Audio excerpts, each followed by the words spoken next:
বিদেশিনী ভাব নেয়ার জন্য বিদেশ যেতে হবে না। ঘরে বসেও বিদেশিনী ভাব নেয়া যায়। বাসায় বসেই বিদেশিনী স্টাইলের ব্যারেট হ্যাট বানিয়ে নিলাম। হ্যালো এভরিওয়ান, আসসালামু আলাইকুম। কেমন আছেন সবাই? This is Mitu. Welcome to my another new video. আমার হাতে যে টপসটা আছে এটা আমি অনেক অনেক শখ করে নিয়েছি। বেশি শখের জিনিস আমার কাছে কখনোই থাকে না। সেটা প্রিয় মানুষ হোক কিংবা প্রিয় ড্রেস হোক, একভাবে না একভাবে নষ্ট হয়েই যায়। এই টপসটা আমি যেদিন প্রথম পরেছি সেই দিনই পুড়ে গেছে। তো কি আর করার, পুড়ে যাওয়া জিনিস তো আর পরা যায় না। তো এই টপসটা দিয়ে আমি ভাবছি যে কিছু একটা বানাবো। তখনই আমার মাথায় আসছে যে বিদেশিনী স্টাইলের একটা হেট বানিয়ে নেই। তো এটা বানানোর জন্য আমি আমার পুরো মাথাটার মাপ নিয়েছি আর সেই মাপটাকে 4 ভাগে ভাগ করে নিয়ে তারপর কাঁটা কম্পাসের সাহায্যে একটা বৃত্ত এঁকে নিছি আর সেই বৃত্তর মাধ্যমেই হচ্ছে কাগজ কেটে নিছি। আর সেই কাগজটা দিয়ে যদি কাপড়টা আমি কেটে নেই তাহলে সব থেকে সুবিধা হবে, সবগুলো সমান হবে। সেম মাপের আমি 4 টা টুকরা কেটে নিছি সমান করে, কারণ আমার কাছে 4 টা পার্ট লাগবে। অন্য কোনো ফেব্রিক্স ছিল না, তাহলে অন্য কাপড় আবার 2 টা দিলে ভালো হতো। তো আমি এই সেম কাপড়ই 4 টা পার্ট কেটে নিছি। এই 4 টা পার্টের মধ্যে থেকে আবার 2 টা পার্ট আমার আবার কেটে নিতে হবে। এই 2 টা পার্টের যে বাহির সাইডে 3 ইঞ্চি রেখে মাঝখান দিয়ে আবার একটা বৃত্তর মতো এঁকে নিয়ে কেটে নিছি। এই যে অবশিষ্ট বৃত্ত বাদে যে কাপড়টা আছে এটা হচ্ছে আমার ওই যে বড় 2 টা টুকরো আছে সেই 2 টুকরার সাথে জয়েন করে নিব।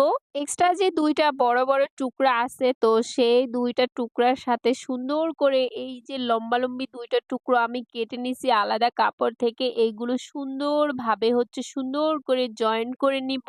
এই টুপি বানাতে আহামরি কিছু নেই। এই যে আমি বড় টুকরাটার সাথে ছোট টুকরাটা জয়েন করেছি, এটার মূল কাজ এটাই, আর কিচ্ছু নেই। 2 টা কাপড় সুন্দরভাবে জয়েন করার পরে সিজারের সাহায্যে আমি ছোট ছোট করে কেটে নিচ্ছি। যেহেতু এই সেলাইটা হচ্ছে রাউন্ড শেপের, তো এটা যদি কেটে না নেই তাহলে উল্টাতে গেলে কুচি পড়তে পারে। কুচি পড়লে সেলাইয়ের মধ্যে বা কাপড়ের মধ্যে কোনোটাই দেখতে অতটা সুন্দর লাগে না। এই যে আমি উল্টে নিয়েছি, দেখেন কত সুন্দর লাগতেছে, কোনো প্রকার কুচি পড়ে নাই।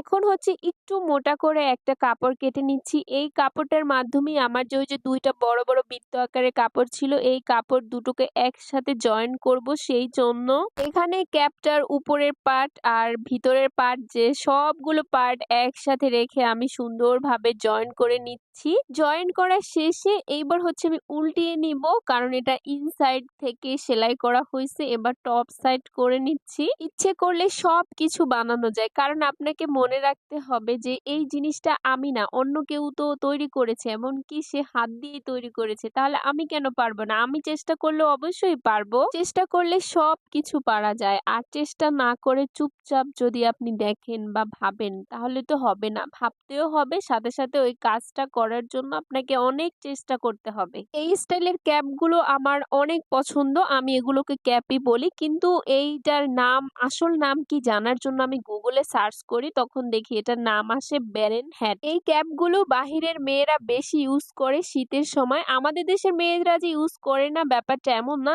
এখন অনেক পেজে এই ক্যাপগুলো সেল হয়। তবে আপনি যদি এটাই যে বানানো শিখতে পারেন বা এখানে আমি দেখিয়ে দিছি, তাহলে খুব ইজিলি ঘরে বসেই বানিয়ে ফেলতে পারবেন। এই ক্যাপটা বানিয়েছি আমার টপস দিয়ে, আর আমার টপসের ফেব্রিক্সটা ছিল ভেলভেট ফেব্রিক্সের মতো, অনেকটা পাফি ফেব্রিক্স। সেজন্য এই ক্যাপটা অনেক সুন্দর হইছে।